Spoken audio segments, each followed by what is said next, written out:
And now it's time for Madison's Mad Facts with your host, Madison Standish. Hey everybody, it's Madison.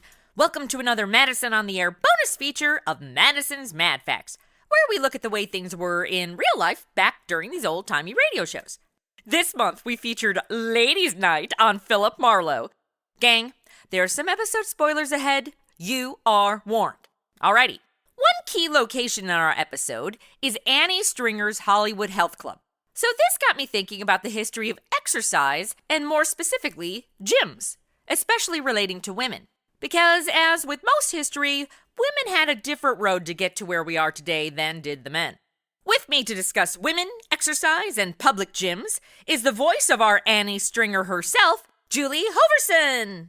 Hey Julie, what's up? Hey Madison, love the show. So much fun. Well, thanks, girl. Okay, let's start with a super brief overview of the precursors to our modern-day gyms.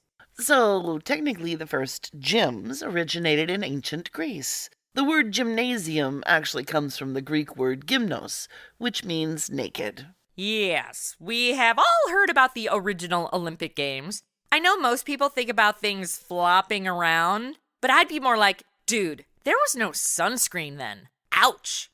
The Greeks put a lot of value into the pursuit of physical health, a philosophy even mentioned by Aristotle and Plato. The gyms of ancient Greece not only included exercise, but education for young men as well. But not for women. Nope. In fact, as physical fitness grew and evolved over the centuries, women were left out of the process by design. In the mid-1800s, men's gyms were gaining popularity. The YMCA, for example, was founded in London in 1844. They opened the first indoor gymnasiums in 1869, and a staff member at a Boston YMCA coined the phrase bodybuilding as early as 1881. But women were not only excluded from this rising culture of exercise and fitness, they were actively discouraged against it. Okay, so why? Women were taught that physical exercise wasn't ladylike. This is the late 1800s. Women, especially in high society, were focused on the appearance of being a perfect lady, and would do everything they could to cultivate that reputation. So exercising was out. Until... Doctors began to notice that the birth rate among the upper class was dropping. Women were spending too much time being ill, mainly out of boredom, or to get attention, and that illness precluded conjugation.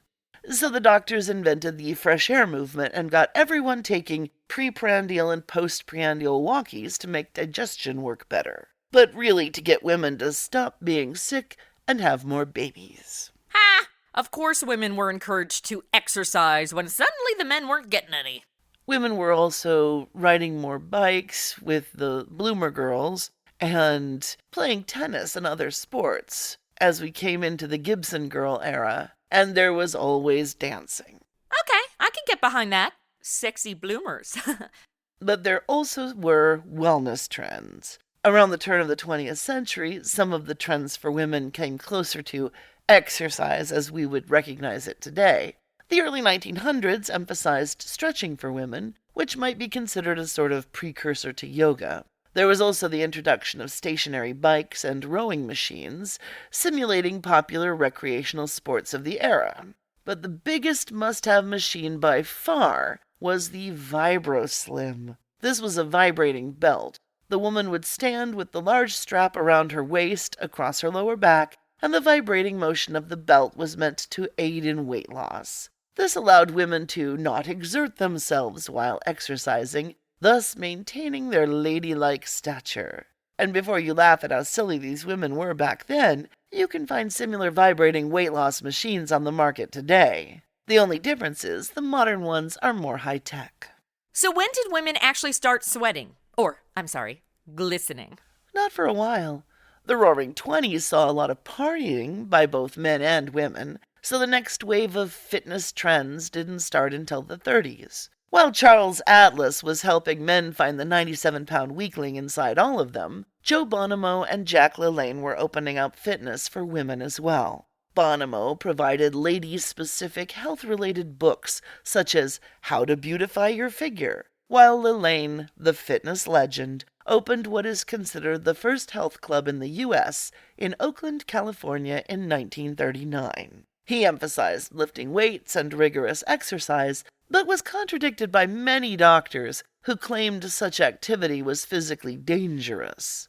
Lelaine actually was one of the first to encourage women to participate in weightlifting as well, but with social norms and the naysaying doctors, Lelaine's efforts would not catch on with women. By 1950, however, Lelaine was on TV, and he stayed there for 34 immensely popular years.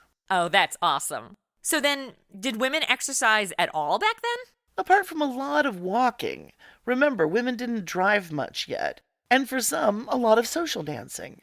There were some fitness trends of the time that were marketed to women as beauty trends, to disguise the stigma of the word exercise.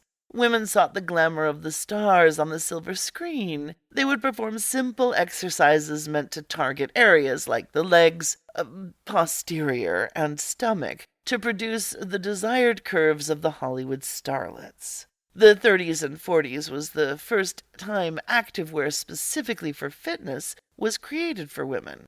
Now, prior to the turn of the century, women would exercise in dresses, corsets, and heels. But now a new market opened up, selling leotards, tights, and ballet slipper-like shoes for more freedom of movement while exercising.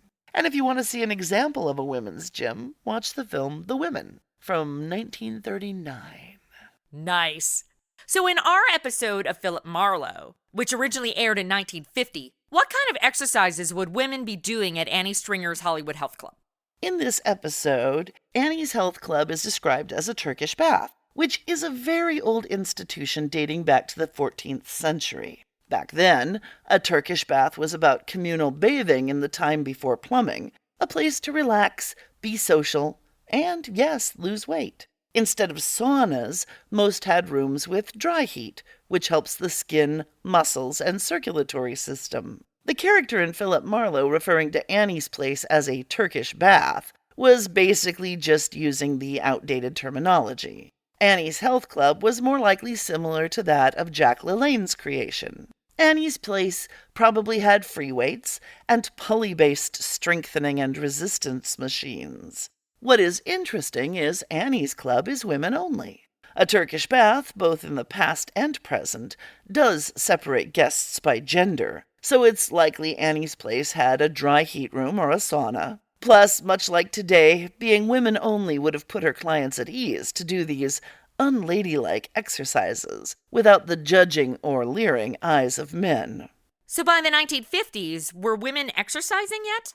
No, not yet. Annie was definitely ahead of the curve, but she'd been a lady wrestler, so chances are she was trained the same as a male wrestler would have been trained. Basically, Annie herself would have valued physical fitness over femininity. But for most women of the time, they wavered in the middle. During World War II, women had been very physically active in the factories for the war effort, but once the men came home, women were expected to return to their gender norms.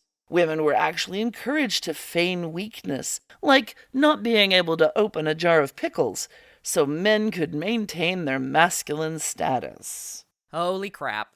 Exactly. But what the 1950s did was give women more time in their day. Modern appliances were marketed to housewives to make their daily chores easier. Washing machines, vacuum cleaners, and electric mixers helped free up their day to include fitness. Once again, as a beauty regimen to keep her womanly curves for her husband. Gag.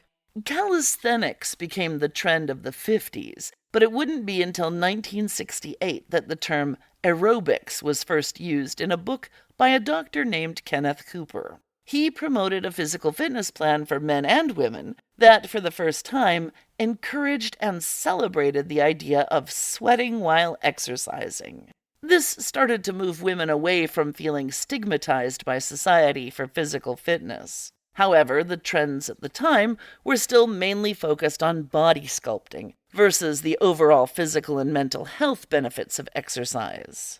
So we're looking at the 1970s then?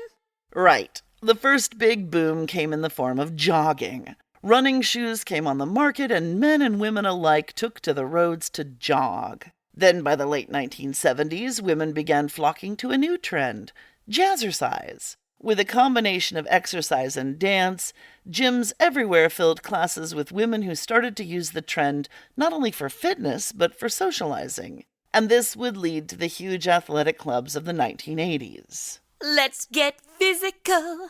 In the 1980s, they sure did. Health clubs were the place to be and to be seen. But while this was great for young single women, married women, often stay-at-home moms, didn't have the luxury of going out to a gym. And then Jane Fonda created the first at-home workout videos. Now, with classes on their own schedule, in the comfort of their own homes, the exercise video industry exploded. The 1980s absolutely set the stage for modern gyms and fitness trends, especially for women. But all these exercise trends have kind of backfired a little for women, haven't they?